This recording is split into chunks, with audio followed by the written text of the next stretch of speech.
పిడగడు మట్టికి అంపశయ literary trust award గ్రహీత బండారు శంకర్ గారు మనతో పాటు ఉన్నారు.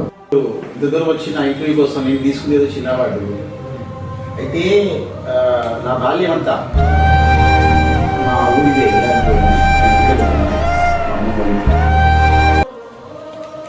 తెలంగాణ మహిళ శబ్దం మీరు రేఖల భాగంగా వేసి మళ్ళీ 2 దాకా ఇంటికి కూడా రాకపోయిందని విన్నాం. అది నిజమేనా? 100% నిజం కాదు. అది ఏంటంటే తెలంగాణ మలిదేశ ఉద్యమం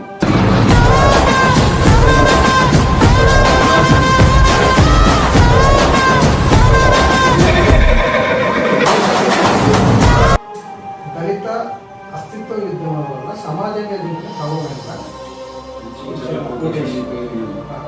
మంచిగా చెట్ల కోటేషన్ ఒక యువకుడిని బతికున్న మనిషిని నడి బజార్లో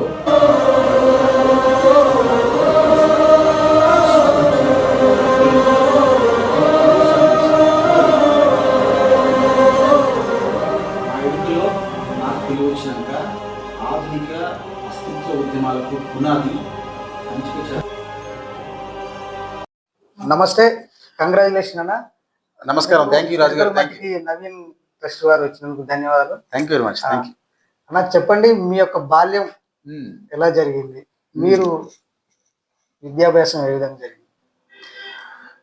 మాది ఎల్లారెడ్డిగూడెం గ్రామం. నేను ఇక్కడే పుట్టిన. నా విద్యాభ్యాసం అంతా ప్రైమరీ స్కూల్లో సాగింది.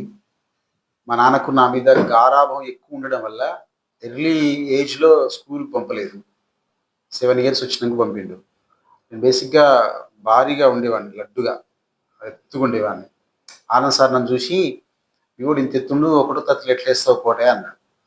ఏమయ్యా లేట్ అవుతుంది, అందరు నాకు తిడుతుర్రు, పిల్లగాని బడికి దూలవా అని తిడుతురయ్యా అంటే, ఆయన సరే వేస్తా కానీ ఈ పాటలు చదువు అన్నాడు. దాంట్లో పొద్దున మనము లేవాలి, పనులను బాగా దోవలను పాట. ఆ పాట నాకు రాలేదు. ఒక్క లైన్ చదివినా నేను వేసుకుని ఉన్నావు కోటయ్య, నీ ముఖం చూసిన మీ యోని చేసుకుంది కానీ నాకు రావట్లేదు అని అంటే, మా నాన్న నన్ను వెనుకకి తీసుకుని వచ్చాను. వాళ్ళు కొంత కాలం తర్వాత మళ్ళీ జాయిన్ అయినా. ఇప్పుడు రంగపూరి కృష్ణయ్య అని ఒక చెప్పరాశి ఉండేది, ఆయన హెడ్ మాస్టర్ సార్తో చెప్పి నన్ను జాయిన్ చేయించు. అట్లా 1, 2, 3 అక్కడ చదివాను. ఆ తర్వాత మా కుటుంబాలు ఏంటంటే, ఇక్కడ పని దొరికినప్పుడు వేరే ఊరికి వలసపోయే ఒక పరిస్థితి ఉండేది. అట్లా కాలువ కింద పోయేది ఎక్కువ. మిర్యాలగూడెం, దిలావర్పూరు, చింతపల్లి అట్లా. అట్లా మా చెల్లె చిన్న బేబీ ఉండేది. మా చెల్లెని ఎత్తుకోవడం కోసం నేను చదువు ఆపేసి మా అమ్మ నాన్న వెంబడి కాలువ కింద పోయేది. అట్లా చదువు ఆగుతూ ఎందుకంటే వరి కోతలకు పోయేది. వరి కోతలకు పోయి 3 నెలలు 4 నెలలు పోతే మా నాన్నకు మా అమ్మకు కలిపి 2 పుట్లు పడేది. 2 పుట్లు అంటే నాకు కరెక్ట్ కొలత తెలియదు, ఎన్ని బస్తాలు పడేది మొత్తానికి. దాంట్లో కొన్ని అమ్ముకొని చేతుల ఖర్చులు తీసుకొని మిగిలినవి తీసుకొని వచ్చేది. అట్లా పడుతూ లేస్తూ నేను బిఆర్ అంబేద్కర్ ఓపెన్ యూనివర్సిటీకి చేరిన. మీ వంటి మిత్రుల సలహా ద్వారా చేరి 3rd class బేస్ తోటే బిఆర్ అంబేద్కర్ ఓపెన్ యూనివర్సిటీకి సంబంధించిన ఎంట్రన్స్ టెస్ట్ ఉంటుంది. మీరు బడికే పోలేదు, చదువు ప్రైమరీ స్కూల్ పోతేనే ఆనంద్ సార్ అనే ఉపాధ్యాయుడు చదువు రాను. అలాంటి మీరు డిగ్రీ ఎలా చేశారు? 3rd class వరకు చదివిన కదా. మాకు తెలిసి మీరు బడికే పోలేదని తెలిసింది. అలాంటిది మీరు డిగ్రీ ఎలా కంప్లీట్ చేశారు? అయితే 3rd class వరకు చదివినా నేను. 3rd class వరకు చదివి కాలం కింద పోవడం అయిపోయింది. ఈలోపు వయసు పెద్దదైపోయింది, ఇక బడికి పోయే స్థితి లేదు. మీలాంటి మిత్రుల సలహా ద్వారా డాక్టర్ బిఆర్ అంబేద్కర్ ఓపెన్ యూనివర్సిటీకి చేరి అక్కడ ఎంట్రన్స్ టెస్ట్ అని ఒకటి పెట్టారు. ఎంట్రన్స్ టెస్ట్ రాసి పాస్ అయినా. ఎట్లా పాస్ అయినా నాకు కూడా తెలియదు. అంబేద్కర్ లాంటి మహానుభావుడికి నీడన చేరిన వాళ్ళకి ఎవరికైనా చదువు వస్తుంది, అట్లా కూడా నాకు వచ్చింది. ఆ స్కిల్స్, నాకు కొన్ని స్కిల్స్ ఉండేవి, అంటే ఎడ్యుకేషన్ పరంగా ఆ స్కిల్స్ ఉపయోగించి రాస్తే ఎంట్రన్స్ టెస్ట్ వచ్చింది. అక్కడ 3 years 3 సంవత్సరాలు పని చేసుకుంటూ, మా నాన్న హెల్త్ ఖరాబ్ అయితే హెల్త్ చూసుకుంటూ డిగ్రీ చేసిన. 3 years. మీరు రచనలు చేయడానికి ఆదర్శమైన అంశాలు ఏంటి? ఆదర్శమైన అంశాలంటే రాజుగారు ఏంటంటే, సాహిత్యం రాయడానికి ఎవరికైనా మానసిక సంఘర్షణ ఉండాలి. మానసికంగా చాలా సంఘర్షణ ఎదుర్కొని ఉండాలి. శారీరకంగా చాలా కష్టాలు పడి ఉండాలి. ఒక తిండి లేని స్థితి ఉండాలి. ఆకలి కొనే ఒక పరిస్థితి ఉండాలి. అది ఉంటే ఎవరైనా సాహిత్యం వైపు మళ్ళగలరు, ఎవరైనా సాహిత్యం రాయగలరు. అంటే పెయిన్ ఉన్నప్పుడు ఖచ్చితంగా సాహిత్యం వస్తుంది. అట్లా నాకు చిన్నప్పటి నుంచి ఉందిగా, చిన్నప్పటి నుంచి కష్టాలు పడుతూ వచ్చినాను కాబట్టి బిఆర్ అంబేద్కర్ ఇచ్చిన చదువు, స్నేహితులు ఇచ్చిన ప్రోద్బలం ద్వారా నాకు అనిపించిన ఫీలింగ్స్ అన్నీ కవితలుగా రాసేవాడిని, వ్యాసాలుగా రాసేవాడిని, కథలుగా రాసేవాడిని. ఆ క్రమంలో సాహిత్యం వైపు మళ్ళడం జరిగింది. మళ్ళీ క్రమంలో చాలా మంచి ప్రశంస వచ్చింది. నేను ఏది రాసినా పత్రికలో వాళ్ళు వచ్చేసారు. అంత సాంద్రతతో, అంత డెప్త్తో రాసేవాడిని. ఆ స్కిల్స్ అంతా అంబేద్కర్ యూనివర్సిటీ అక్కడున్న స్నేహితులు ఇచ్చింది.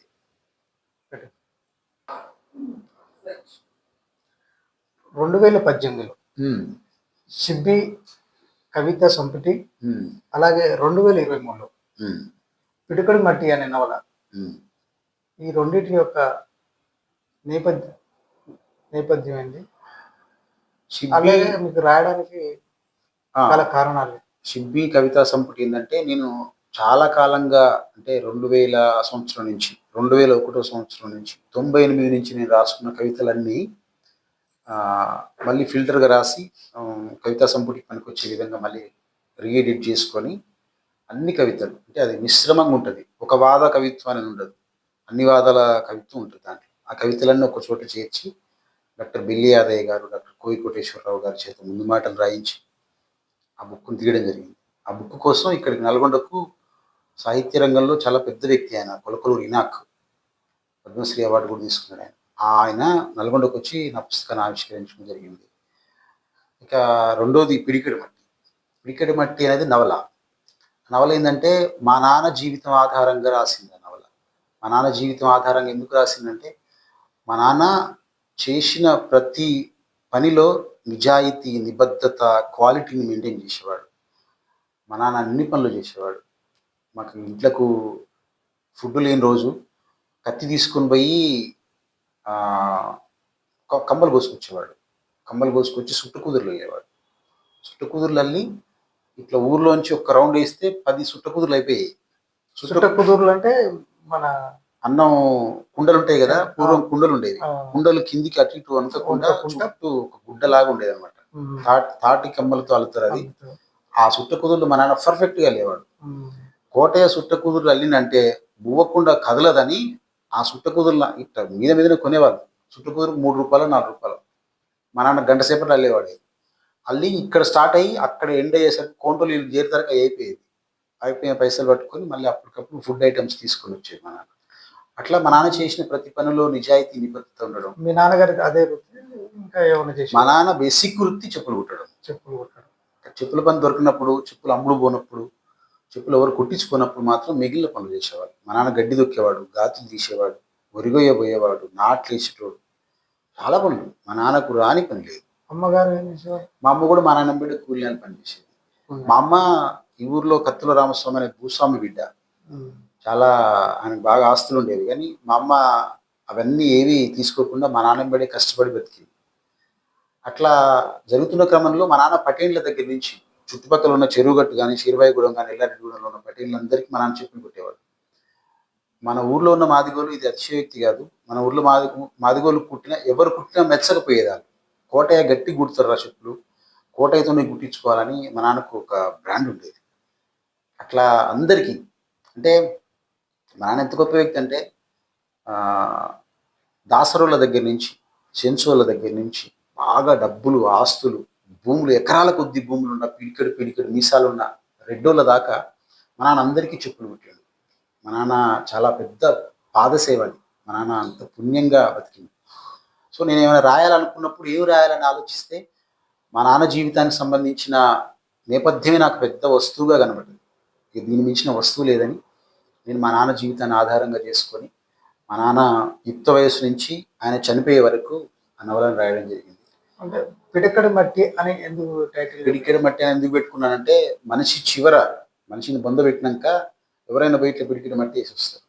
అది మనిషి జీవితానికి చివరి అంకం అన్నమాట. ఆ చివరి అంకాన్నే పేరుగా పెడితే బాగుంటుంది. పైగా దాంట్లో ఒక నేటివిటీ ఉంటుంది, ఒక ఫీల్ ఉంటుంది. పిడికెడు మట్టి అంటే ఒక ఫీల్ ఉంటుంది, గ్రామీణ నేపథ్యం ఫీల్ ఉంటుంది అనే ఆలోచనతో అది మా నాన్న జీవితానికి రిలేటెడ్గా అనిపించింది నాకు.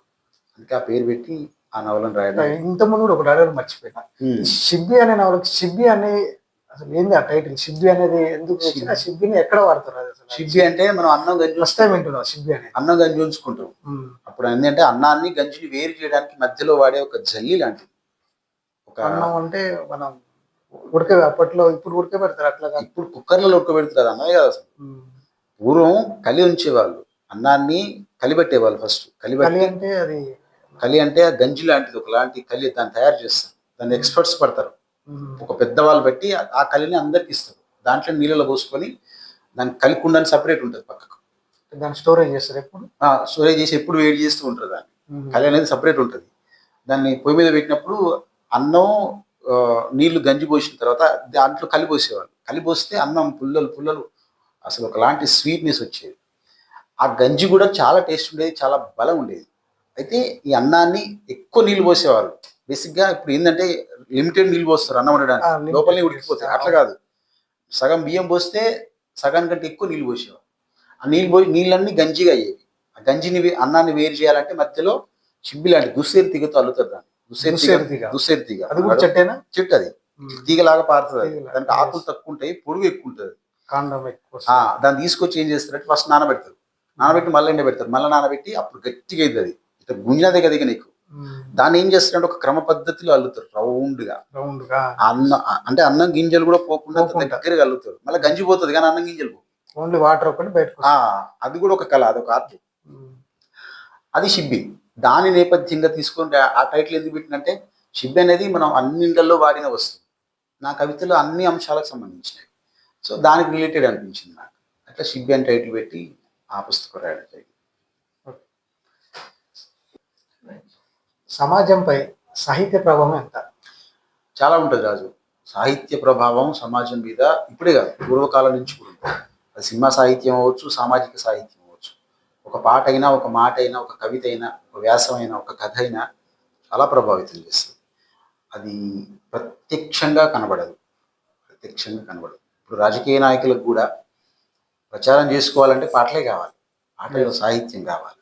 సాహిత్యం ఖచ్చితంగా ప్రభావితం చేస్తుంది. కాకపోతే దాని పాత్ర ప్రత్యక్షంగా కనబడదు. సాహిత్యం ప్రతి చోట ఉంటుంది, ఇన్బిల్ట్గా ఉంటుంది, కానీ దాని పాత్ర వెనుక ఉండి నడిపిస్తుంది. ఎప్పుడో ఒకసారి కానీ దాని ప్రభావం ముందుగా కనబడదు. అట్లా కృషి చేస్తున్న వాళ్ళు చాలా మంది ఉన్నారు. సాహిత్యం రాస్తూ సమాజాన్ని ప్రభావితం చేసిన వ్యక్తులు చాలా మంది ఉన్నారు. సాహిత్యం వైపు ఇప్పుడున్న యువత మళ్ళకపోవడానికి కారణాలు ఏంటి? మళ్ళకపోవడానికి కారణాలు చాలా ఉన్నాయి, కానీ మళ్ళాల్సిన అవసరం మాత్రం ఉంది. దానికి ఏం చేయాలి అసలు? యువత ఇప్పుడు ఎడ్యుకేషన్ అంటేనే కొంత పార్ట్ టైం ఎడ్యుకేషన్ లాగా అయిపోయింది ఇప్పుడున్న యువత. అవును, ఏదో కాలేజీకి పోతున్నాం, ఇప్పుడున్నటువంటి సినిమా ప్రభావాలు కానీ, మాతకథ, ఇటువంటి యువతను మనం ఎంతవరకు ప్రభావిస్తాయి? అయితే రాజు మీరు అన్నది కరెక్ట్. ఏంటంటే యువత సాహిత్యం వైపు రావట్లేదు. నిజానికి కనుక వస్తే చాలా మంచి సాహిత్యం బయటకు వస్తుంది. ఫస్ట్ ఆఫ్ ఆల్ వాడు లవ్ లెటర్ రాయగలగాలి. లవ్ లెటర్ సమాజం అంతా చదువు నుంచి ఉపాధ్యాయులు లవ్ లెటర్. నేను అనేది బాల్య దశలో, కౌమార దశలో, యవ్వన దశలోకి ఎంటర్ అవుతున్న వయసులో ప్రతి యువకుడు, ప్రతి యువతి చిన్న చిన్న ఆకర్షణలకు గురవడం కామన్. ఆ వయసులో చేసే ఇంప్రెషన్, ఒక అబ్బాయిగా మనం చెప్పుకోవాలంటే ఒక అమ్మాయిని చూసినప్పుడు 16-15 ఇయర్స్లో ఒక అమ్మాయిని చూసినప్పుడు ఎక్కడ లేని అనుభూతి కలుగుతుంది. ఆ అనుభూతిని కనుక నువ్వు కవిత్వంగా రాయగలిగితే నీలో ఆర్ట్ ఫామ్ అవుతుంది. అంటే మనసులో కలుగుతున్న భావాలని ఎక్స్ప్రెస్ చేయగలిగే ఒక రూట్ దొరుకుతుంది. రూట్ దొరికినప్పుడు నువ్వు ఖచ్చితంగా రాయగలుగుతావు. 15-16 ఇయర్స్లో అమ్మాయి గురించి రాస్తే 20 ఇయర్స్లో ఇంకొక దాని గురించి రాస్తావు, 25 ఇయర్స్లో ఇంకొక దాని గురించి రాస్తావు. 30 ఇయర్స్ వచ్చాక జీవితంలో ఎదురవుతున్న కష్టాలు, నష్టాలు, జీవితం పెడుతున్న బాధలను చూస్తే వాటి గురించి రాయగలుగుతాం. 40కి వెళ్ళాక మనం ఇంత కష్టపడి వచ్చినాం కదా, మా అమ్మనాళ్ళు ఎంత కష్టపడ్డారో అని అమ్మనాళ్ళు గుర్తొస్తారు. అమ్మనాళ్ళ మీద రాయాలనిపిస్తుంది. ఇంకొంచెం అవేర్నెస్ ఉన్నోడైతే సమాజం మీద రాయాలనిపిస్తుంది. అట్లా ఆర్ట్ ఫార్మేషన్ ఎక్కడ జరగాలంటే 15-20 ఏళ్ళ లోపు జరగాలి. టీనేజ్ వయసులో ఖచ్చితంగా పోయిటరీ, మంచి పోయిటరీ వస్తుంది, మంచి సాహిత్యం వస్తుంది. పోయిటరీ వల్ల, సాహిత్యం వల్ల ప్రశ్నించే గుణం వస్తుంది రాజు. ఏ విషయాన్ని తెలుసుకున్నాం అనుకో, ఎవరైనా ఒక అంశం మీద మనకు సమగ్రమైన అవగాహన వచ్చిందనుకో, వాడు దాని గురించి ప్రశ్నిస్తాడు. ఇది ఇట్లా కాదు కదా అంటాడు. ప్రశ్న వస్తుంది. ప్రశ్న వచ్చిందంటే వృద్ధి జరిగినట్టే, అభివృద్ధి జరుగుతున్నట్టే. అట్లా సాహిత్యం అట్లా పురిగొలుపుతుంది మనుషులని. ఎస్, నిజానికి రాకపోవడానికి కారణాలు కూడా ఉన్నాయి. రాకపోవడానికి కారణాలు ఏంటంటే ఎవ్వరూ అమ్మాయిలను కానీ వాళ్ళ చుట్టూ ఉన్న అంశాలను కానీ సున్నితంగా చూడట్లేదు, హార్ష్గా చూస్తారు. హార్ష్గా చూడకూడదు. హార్ష్గా చూసినప్పుడు సాహిత్యం రాదు. సున్నితంగా చూడగలగాలి, కష్టం లోపలికి వెళ్ళి చూడగలగాలి, వాడు ఏడవగలగాలి. ఫస్ట్ వాడు ఏడిస్తే కనుక మనకి ఎక్కలేని సాహిత్యం వస్తుంది. అయితే అటువైపు వెళ్ళకపోవడానికి కారణం ఏంటంటే యువత ఫాస్ట్ జనరేషన్ ఒకటి వచ్చిందప్ప, గ్లోబలైజేషన్ ప్రభావం ఒకటి వచ్చింది, సెల్ ఫోన్లో ఒకటి వచ్చింది. దీనివల్ల ఏమవుతుందంటే కష్టం అనేది తెలియకుండా పోతుంది. కష్టం అనేది తెలియనప్పుడు, పెయిన్ నొప్పి లేనప్పుడు పోయిటరీ రాదు, ఇంపాసిబుల్.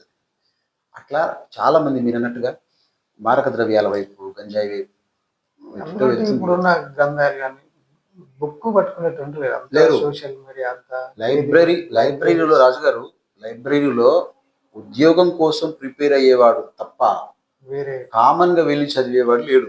ఉద్యోగం కోసం ప్రిపేర్ అయ్యేవాళ్ళు చదువుతున్నారు, అది హర్షించదగ్గ విషయం, ఖచ్చితంగా చదవాలి. కానీ వాడు జనరల్గా వెళ్ళేవాళ్ళు లేరు.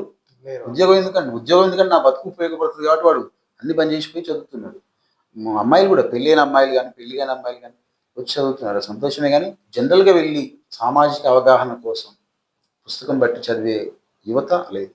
అది రావాల్సిన అవసరం అయితే ఉంది. చెప్పండి, యువతలో రాజకీయ ఆసక్తి రేపించడానికి మనం ఏం చేయాలి? చాలా మంచి క్వశ్చన్ రాజు గారు. యువత రాజకీయాల వైపు రావాల్సిన అవసరం ఉంది. ఎందుకు రావాలంటే సమస్యలు ఎక్కువ ఉన్నాయి. దేశానికి స్వాతంత్రం వచ్చి 75 ఏళ్ళు, ఎన్నేళ్ళు ఇప్పుడు 80 ఏళ్ళు నదిలో స్వాతంత్రం వచ్చి అవుతున్న సందర్భంలో కూడా ఇంకా కరువు కాటకాలు ఉన్నాయి, ఇంకా పని దొరకని యువత ఉంది, ఇంకా ఆకలి చావులు ఉన్నాయి భారతదేశంలో. అయితే యువత రాజకీయాల్లోకి రావడం వల్ల ఏమవుతుందంటే కొత్త నెత్తురు వస్తుంది, కొత్త ప్రశ్న వస్తుంది, కొత్త తిరుగుబాటు వస్తుంది, కొత్త ఆవిష్కరణలు జరుగుతాయి, కొత్త పరిపాలన తీరు జరుగుతుంది. ఇప్పుడు యంగెట్ సర్పంచ్, ఒక కొత్త 25 ఏళ్ళు 35 ఏళ్ళ సర్పంచ్ కనుక గెలిస్తే అతని ఆలోచన విధానం ఒకలాగా ఉంటుంది. 60 ఏళ్ళ ఆయన సర్పంచ్గా గెలిచింది అనుకో, ఆయన ఆలోచన విధానం ఒకలాగా ఉంటుంది. అంటే ప్రజా సమస్యని పరిష్కరించే క్రమంలో ఇద్దరు చాలా డిఫరెంట్గా ఉంటారు. వాడు ముసలాయన దగ్గర లేజినెస్ ఉంటుంది, నేను మస్తు మంది చూసి ఇటువంటి సమస్యలు జనరేషన్ తగ్గట్టుగా ఉంటూనే ఉంటాయి, ఈ సమస్యలు అసలు ఉండాలి అంటాడు. ఈడేమంటాడు, సమస్య పూర్తిగా సమసిపోవాలి, సమస్యను మొత్తంగా పూడి చేయాలనేది ఈ కొత్త యువతలో ఉంటుంది. అట్లా ఒక్క ఊరిలోనే ఈ పరిస్థితి ఉంటే అన్ని ఊర్లలో యువత రాజకీయాల్లోకి రావడం వల్ల కొత్త కొత్త ఆవిష్కరణలు జరుగుతాయి, సమస్యల పరిష్కారం సత్వరం జరుగుతుంది. వాడు చాలా ఫైట్ చేస్తాడు దాన్ని, మీరు ఎందుకు చేయవు నువ్వు అని. పైగా యువత రాజకీయాల్లోకి వచ్చి అధికార పదవులలో ఉండి ప్రశ్నించగలిగే తత్వం ఉంటే అధికార యంత్రాంగం కూడా ఎంపీడీఓ దగ్గర నుంచి, విఆర్ఓ దగ్గర నుంచి, కార్యదర్శి దగ్గర నుంచి కలెక్టర్ దాకా భయపడతారు. భయపడి, అంటే వీళ్ళు ప్రజల చేత ఎన్నుకోబడ్డారు కాబట్టి వీళ్ళంటే ఒక భయం ఉంటుంది బేసిక్గా. ఇంకా యువత ఉంటే ఇంకా మరింత భయం ఉంటుంది. అయితే యువత రాజకీయాల వైపు రావాలంటే మీకు తెలుసు అనేక అవరోధాలు ఉన్నాయి. ఇవాళ అవరోధాలు మీన్స్ ఫస్ట్ ఆఫ్ ఆల్ డబ్బు ఉంది. డబ్బు అనేది చాలా అవరోధం. డబ్బుని రాజకీయం వైపు తిప్పకుండా, డబ్బు లేకుండా రాజకీయాలు చేసే స్థితి లేదు ఇవాళ. కానీ ఆ రోజు రావాలి, వస్తుంది. అంటే కద్దరు బట్టల కరెన్సీ రాజకీయాలను వదిలేయాలని పాటలు వింటున్నాం. రాంబాబు పాట. అంటే యువకులు రాజకీయాలు ఒకసారి ఉంటుంది, కద్దరు బట్టల కరెన్సీ రాజకీయాన్ని వదిలేయమంటున్నాడు అతను. మీరు ఇందాక అడిగిదా సాహిత్యం ప్రభావం చేస్తుందని. సాహిత్యం కద్దరు వదిలే అంటుండు, కరెన్సీని వదిలే అంటుండు, రాజకీయాలను వదిలే అంటుండు. అంటే అవి రెండు వదిలేసినప్పుడు స్వచ్ఛమైన రాజకీయాలు వస్తాయి, స్వచ్ఛమైన పరిపాలన వస్తుంది. యువత ఆ దిశగా ఆలోచించాలి. ఇప్పుడు అందరికి ఉద్యోగాలు రావు రాజు గారు. ఎంత చదివినా ఇప్పుడు వస్తున్న కాంపిటేటివ్ యుగంలో గ్రూప్ 2 ఎగ్జామ్ రాస్తే ఐఏఎస్ పేపర్ వస్తుంది. గవర్నమెంట్ పోస్టులు తక్కువ లిమిట్గా ఉంటాయి, మనకి లిమిట్గా ఉంటున్నాయి. సేమ్ టైం ఫిల్టరింగ్ చాలా ఉంటుంది. ఎవడో ఎక్స్పర్ట్ అయితే తప్ప, మనకి అంత ఎంతో అదృష్టం ఉంటుంది తప్ప అక్కడ దాకా వెళ్ళట్లేదు. ఉద్యోగం దాకా వెళ్ళని వాళ్ళంతా ఏం చేయాలంటే ఇటువంటి పనులు చేయాలి. ఊర్లో తిరగడం, సమస్యలు తెలుసుకోవడం, ప్రశ్నించడం తెలుసుకోవడం, ఆఫీసర్ ఎవడో తెలుసుకోవడం, ఒక సమస్య ఉందంటే కన్సల్ట్ ఆఫీసర్ ఎవరిని కలవాలి మనం అనే ఒక అవగాహన పెంచుకోవడం, స్వయం స్వయంగా ఎట్లా బతకాలి, స్వయం వృత్తిని పెంపొందించుకోవడం. గవర్నమెంట్ ఎట్లా చేయదు. నిజానికి మన దేశంలో ఈ దరిద్రం ఉంది, కానీ వేరే దేశాలలో చైనా లాంటి, బ్రెజిల్ లాంటి దేశాల్లో ఆ, ఒక యువకునికి పౌరసత్వం ఇస్తే పౌరసత్వంతో పాటు పని కల్పిస్తుంది ఆ దేశం. అందుకే ఆ దేశాల్లో ఆకలి చావులు ఉండవు, ఆ దేశంలో బెగ్గర్స్ ఉండరు. మన దేశంలో బెగ్గర్స్ ఉంటారు, ఎందుకుంటారు ఎక్కైనా పని కల్పించాలి. పని కల్పించాలి, పౌరసత్వం ఇవ్వడంతో పాటు పని కల్పించాలి. రెండింటిని ఇవ్వడం అంటే అర్థం ఏంటో తెలుసా మీకు? ఓటు వేయించుకుంటాడు, పని ఇస్తాడు. మనం ఓటు మాత్రమే వేయించుకుంటాం, పని ఇవ్వం. అటువంటి దౌర్భాగ్య స్థితి మన భారతదేశంలో ఉంది. అది పోయే రోజు రావాలి. ఈలోపు యువత ఉద్యోగాలు రాని వాళ్ళు, ఉద్యోగాలకు దూరంగా ఉంటున్న వాళ్ళు స్వయం సమృద్ధి వైపు, ప్రశ్నించే వైపు, రాజకీయాల వైపు వస్తే దేశం మరింత తొందరగా బాగుపడే అవకాశం. రైట్. మలిదశ తెలంగాణ ఉద్యమంలో మీరు అందులో పాల్గొన్నారు. అప్పట్లో ఉన్న ఉద్యమకాంక్ష ఇప్పుడు నెరవేరినట్టేనా? ఇది నెరవేరలేదు ఎట్టి పరిస్థితులు. ఎందుకంటే తెలంగాణ ఉద్యమం రాజకీయేతరమైనది, ప్రజల కాంక్షల్లోంచి వచ్చింది, ప్రజలు పోరాడి కొట్లాడింది, ప్రజలు ఆత్మహత్యలు చేసుకున్నారు. కానీ ఎంత ఉద్యమం చేసినా తెలంగాణ బిల్ పాస్ అయ్యాక అది వచ్చి ఒక రాజకీయ పరిపాలన చేతిలో ఉంది. రాజకీయ నాయకుడు అనేవాడు ఎప్పుడు కూడా ఉద్యమ నాయకుడిగా వేరు, రాజకీయ నాయకుడిగా వేరు. రాజకీయ పదవి వచ్చిన తర్వాత ఆయన స్థితి, వాని పరిస్థితి అన్నీ మారిపోతాయి. అయితే కాంక్షలు నెరవేరలేదు. అప్పుడున్న కాంక్షలు లేవు. అప్పుడు నీళ్లు, నిధులు, నియామకాలు ఈ మూడు నెరవేరలేదు నా దృష్టిలో అయితే. ఎందుకంటే ఇంటికో ఉద్యోగం అనుకున్నాం, రాలేదు. చాలా విషయాల్లో రాలేదు. చాలా విషయాల్లో తెలంగాణ కాంక్షలు నెరవేరలేదు. ఏ లక్ష్యాలతోనైతే యువత యాదయ్యో సుమనం ఎదురుగా వస్తున్న రైలుకు ఎదురురికిండు.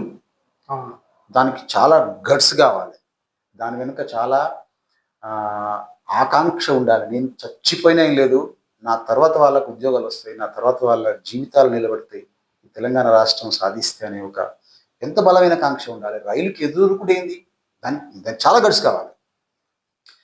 అట్లా చాలామంది అమరుల త్యాగాలతో వచ్చిన తెలంగాణ ఒక రాజకీయ నాయకుల చేతిలోకి వెళ్ళింది. అది కేసీఆర్ అవ్వచ్చు, రేవంత్ రెడ్డి అవ్వచ్చు, ఎవరైనా అవ్వచ్చు.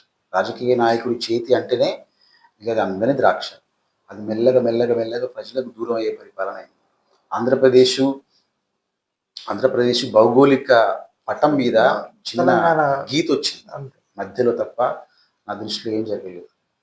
కొన్ని జరిగినాయి, ఏ మాట కామాట చిన్న చిన్న ప్రయోజనాలు జరిగినాయి తప్ప అప్పుడున్న కాంక్షలు అయితే నెరవేరలేదు. తెలంగాణ ఉద్యమం అనేది చాలా సుప్రసిద్ధమైనది, చాలా ప్రసిద్ధమైనది. 1969లో పురుడు పోసుకున్న తెలంగాణ రాష్ట్రం ఆంధ్ర వాళ్ళ చేతుల్లో పడి నలిగి నిరుద్యోగంలో, ఆకలి చావులల్లో, వలస బతుకులలో రికార్డు స్థాయిలో ఉన్నాం మనం. మీరు తెలంగాణ ఉద్యమంలో పాల్గొంటుకుంటూ ఆ ఉద్యమ యొక్క అనుభవాలు ఉంటూ ఆ తరుణంలో తెలంగాణ ఏర్పడిన తర్వాత అప్పుడున్నటువంటి ఒక పార్టీ నుంచి మీకు ఒక ఆహ్వానం కూడా వచ్చిందని నేను విన్నాం. అది ఎంతవరకు? అది నిజమే. అంటే అప్పుడు ఏంటంటే, నేను చెప్పేది తెలంగాణ ఉద్యమం ఉధృతంగా సాగుతున్న దశ.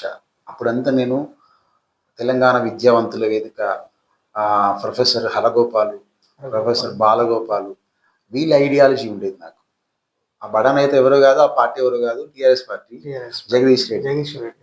అప్పుడు పోలిట్ బ్యూరో మెంబర్ ఉండే ఆయన నన్ను ఎక్కడ ఏ మీటింగ్ దగ్గరైనా చూసి, తమ్ముడు నువ్వు బాగా మాట్లాడుతున్నావు, నువ్వు ఉండు మాతో పార్టీలో చేరు అని నన్ను ఆహ్వానించడం జరిగింది. కానీ నాకున్న భావజాలం వేరు. నేను రాజకీయ భావజాలానికి దూరం. ఎందుకు దూరం అంటే, వాళ్ళు అన్న పని చెయ్యరు, జవాబుదారీతనం ఉండదు.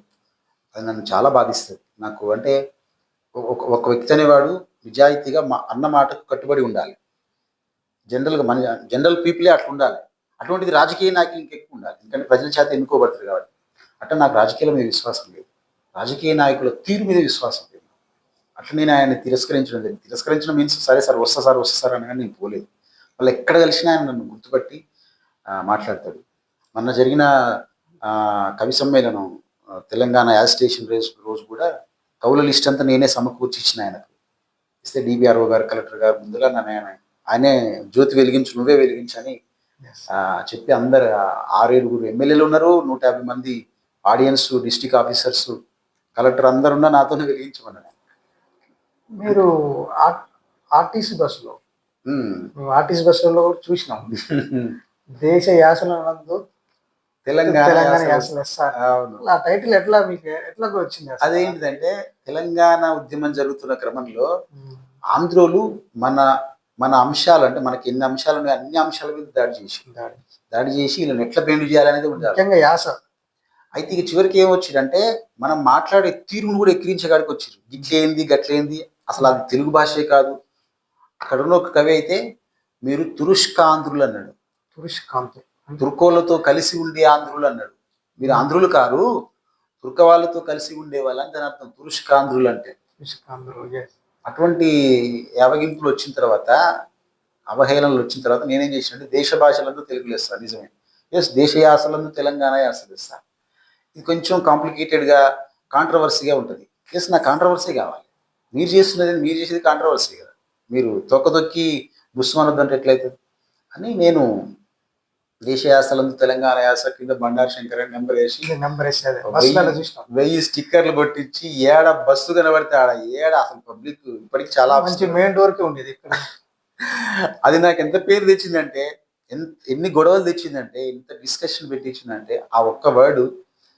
ఒకరైతే ఫోన్ చేసి ఏంది నీది, నీ గొప్పతనం ఏంటంటే, నేను నా గొప్పతనాన్ని చెప్పుకోగలిగిన, నా తెలంగాణ ఇది, నా తెలంగాణ స్థితిగతి ఇది, నేను పడ్డ బాధలు ఇవి, మాకు ఇప్పుడు తెలంగాణ ఆవశ్యకత ఉంది, మీకు ఏమైంది అని వాళ్ళని ప్రశ్నించగలిగిన. అంటే డిస్కషన్ వల్ల ఏమైందంటే నాలెడ్జ్ పెరుగుతుంది. నాలెడ్జ్ అట్లా ఆ ఒక్క లైను నాకు ఎంత పేరు తెచ్చిందో అంతకు మించిన నాలెడ్జ్ కూడా తెచ్చింది.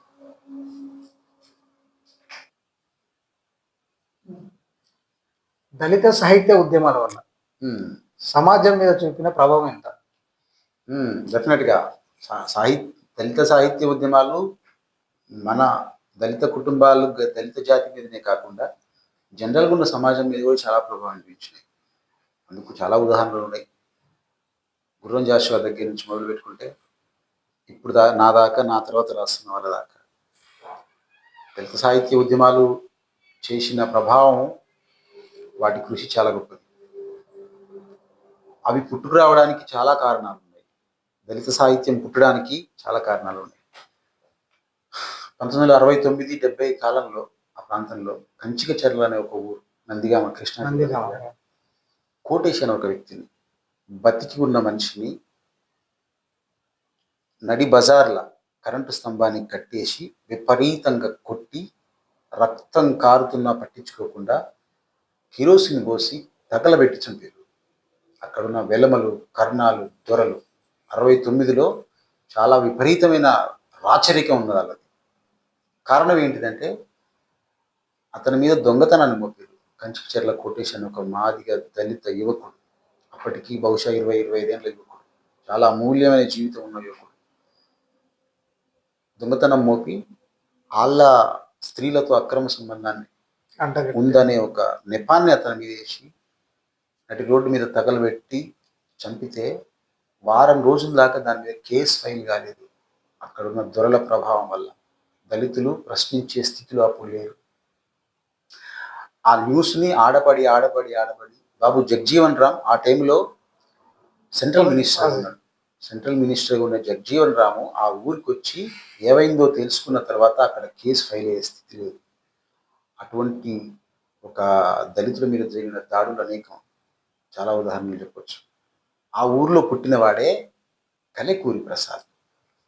కలికూరి ప్రసాద్ ఎంత గొప్పడు అంటే, తన సాహిత్యం రాయడంతో పాటు అనువాదకుడు కూడా, అంత గొప్పగా చదువుకున్నాడు. మాదిగ జాతిలో పుట్టి కూడా తను ఇంగ్లీష్ రాయగలడు, ఇంగ్లీష్లోంచి తెలుగులోకి అనువదించగలడు, తెలుగులోంచి తమిళ్లోంచి హిందీలోకి, అట్లా 4-5 భాషల మీద పట్టున్న కమిటెడ్ నాయకుడు.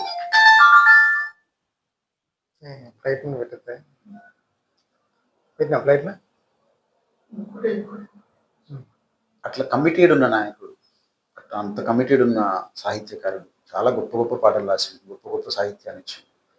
అట్లా చాలామంది ఇప్పుడున్న యువతలో ఇప్పుడున్న రాస్తున్న వాళ్ళలో చాలామంది ఉన్నారు. అట్లా కత్తి పద్మారావు గారు కానీ, కోటేశ్వరరావు గారు కానీ, మన జిల్లాకు సంబంధించిన కదిరి కృష్ణ, జిలకర శ్రీనివాస్ కానీ, ఆ సోదరుడు కసునూరు రవీంద్ర గారు, మిట్టపల్లి సురేంద్ర గారు, చాలామంది దళిత సాహిత్యాన్ని కొనసాగిస్తున్న వాళ్ళు ఉన్నారు. దాని ప్రభావం చాలా సమాజాల మీద ఉంది. దళిత సాహిత్యం పుట్టుకు రాగానే అక్కడి నుంచి బీసీ సాహిత్యం పుట్టుకొచ్చింది, అక్కడి నుంచి శ్రీవాద సాహిత్యం పుట్టుకొచ్చింది, అక్కడి నుంచి అనేక వాదాల సాహిత్యాలు పుట్టుకొచ్చింది. పుట్టుకురావడం జరిగింది. అంటే దళిత సాహిత్య ఉద్యమం అనేది మిగిలిన అన్ని సాహిత్యాలకు ఊతమిచ్చింది అని చెప్పొచ్చు. సమాజంలో సమాజంలో ముఖ్యంగా యువత ఓటు చైతన్యం ఉందని మీరు భావించవచ్చా మీ మాటల్లో? ఓటు చైతన్యం లేదని చెప్పాలి. ఎందుకు లేదంటే యువత ఎవరికి ఓటేస్తుందో ఎందుకు ఓటేస్తుందో అనే సోయి లేకుండా అయిపోయింది. అసలు ఓటు యొక్క ప్రాధాన్యతని ఎవ్వరు తెలుసుకుంటలేరు. రాజకీయ నాయకులు తెలియనిస్తారు. ఓటు యొక్క ప్రాధాన్యత తెలిస్తే వీళ్ళు ఓటేయరు. ఓకేనా? నీకు ఎక్కడైనా ఇది జరుగుతుంది. మనిషికి విజ్ఞానం వచ్చిందంటే వాడు ప్రశ్నించడం మొదలు పెడతాడు. నేను నీకు ఎందుకు వేయాలో ఓటు అంటాడు. ఆ అవగాహనను ఏ రాజకీయ పార్టీ తీసుకురాలేదు భారతదేశంలో ఇప్పటి వరకు. ఓటు ఎందుకు వేయాలనేది ఎలక్షన్ కమిషన్ కొంతవరకు కృషి చేస్తుంది. ఎలక్షన్ కమిషన్ ఏం చెప్తుందంటే ఎందుకు మీరు ఓటు వేయాలి, ఓటు వేయడానికి రండి అని చెప్తుంది.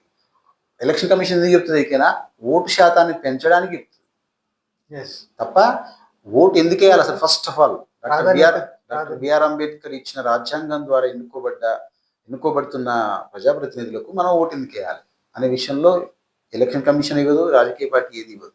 కానీ దాని విషయంలో యువతే స్వయంగా వాళ్ళు దాని మీద పరిజ్ఞానం పెంచుకోవాల్సిన అవసరం ఉంది. ఓటు చాలా అమూల్యమైనది. అయితే ఈ మధ్య కొంతమంది యువకులు నేను మొన్న మునుగోడు బై ఎలక్షన్లో కూడా చూసిన, నోటా అనే ఒక ఆప్షన్ ఇచ్చింది ఎలక్షన్ కమిషన్. ఎవ్వరు నచ్చకపోతే నోటాకి వేయండి. అయితే మునుగోడులో ఆ ఓట్ల శాతం ఎక్కువ పెరిగింది.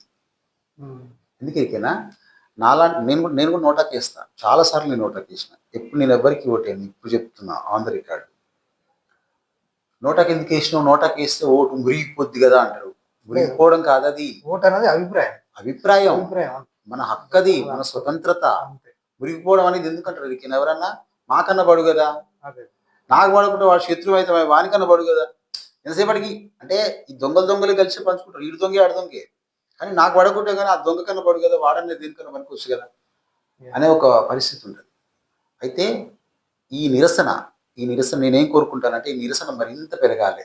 నోటాకి అత్యధికమైన ఓట్లు పడ్డప్పుడు ఎలక్షన్ కమిషన్ కానీ ప్రభుత్వం కానీ పునరాలోచన చేస్తుంది. యువత ఎటువైపు వెళ్తుంది, నోటాకి ఎందుకు ఎక్కువ ఓట్లు పడుతున్నాయి, మనం సరైన రాజకీయాన్ని చేయట్లేము, సరైన పరిపాలన అందించట్లేము కాబట్టి యువత నోటా వైపు వెళ్తుంది అనే ఒక సోయి వస్తుంది ప్రభుత్వానికి. అయితే నోటాకి వేయడం తప్ప నీకు ఇంకో మార్గం లేదు. ఎలక్షన్ వచ్చినప్పుడు నేను ఓటు వేయను పో అని నిరసన చెప్పడానికి నీకు ఇంకో మార్గం లేదు. ఓటు శాతం 100% నమోదు కావాలి, కానీ దాంట్లో ఎక్కువ ఓట్లు నోటాకు పడ్డప్పుడే ప్రభుత్వాలు తీరు మనం ఏం చేస్తున్నాం అనే ఒక క్వశ్చన్ వస్తుంది. అది ఎందుకు పడుతున్నాయి? నాయకులను ఎన్నుకోవాలి కదా, నోటాకి ఎందుకు పడుతున్నాయి? ఎవరు ఎందుకు నచ్చకుండా పోతున్నారు? మనం ఏం పరిపాలన చేస్తున్నాం అనే ఒక క్వశ్చన్ వస్తుంది. దాంట్లో ఏమైందంటే సెల్ఫ్ రివ్యూ మొదలవుతుంది. మనం ఇట్లా చేసేది, యువత అంతా వేరే వైపు వెళ్తుంది. యువతకు మనం దూరం అయితే మనకు ఓట్లు పోతాయి, మనం గెలిచే పరిస్థితి ఉండదు, పరిపాలించే పరిస్థితి ఉండదు అనే ఒక సోయి కేంద్ర రాష్ట్ర ప్రభుత్వాలకు వస్తుంది. ఆ ప్రభుత్వాలకు వస్తే ఎలక్షన్ కమిషన్ కూడా వస్తుంది. ఎలక్షన్ కమిషన్ లక్ష్యం ఏంటిది అంటే ప్రజల్లో జాగృతి తేవడం కాదు, ప్రజలని ఎక్కువ మందిని ఓటింగ్ కేంద్రానికి తీసుకురావడం, వాళ్ళ చేత ఓటు నమోదు చేయించడం తప్ప వీళ్ళలో అవేర్నెస్ తీసుకురావడం ఎలక్షన్ కమిషన్ పని కాదు. కాబట్టి నేనేమంటానంటే యువత అంతా నోటాకి వేయాలి ఓట్లు. నోటాకి వేసినప్పుడే ఇది కొంచెం విడ్డూరంగా ఉంటుంది ఈ ఆన్సర్, కానీ 100% దాని మించిన మార్గం మీకు లేదు. ఓటు వేయకుండా మళ్ళీ ఇంట్లో పడుకోవద్దు, ఓటు వేయాలి. నిజానికి ఓటు వేయకుండా ఇంట్లో ఉండొచ్చు యువత అనేవాళ్ళు, ఇష్టం లేని వాళ్ళు. ఇష్టం లేకపోయినా ఓటు వేయాలి. దీనికి వేయాలి, ఇష్టం లేని వాళ్ళకి వేయాలి. నాకు ఇష్టం లేదు అంటే భారత రాజ్యాంగం ఇచ్చిన హక్కుని నువ్వు నోటా ద్వారా తీర్చుకోవాలి. నువ్వు ఎక్కడైతే ఏందబ్బా ఓటు వేస్తున్నావు, నీకు ఎలక్షన్ కమిషన్ హక్కు ఇచ్చింది, నువ్వు ఎక్కడైనా ఓటు వేయమని, నీకు ఇష్టం ఉన్న చోట వేస్తున్నావు. ఆ ఇష్టమైన సంఖ్య పెరుగుతుంది, అంటే అత్యధికులుగా నోటాకి వేసిన వాళ్ళు అవుతారు. కాబట్టి అది ఏమవుద్దంటే రాను ప్రభుత్వాలను పునరాలోచన చేసుకునే ఒక దిశగా మళ్లించే అవకాశం ఎక్కువ శాతం.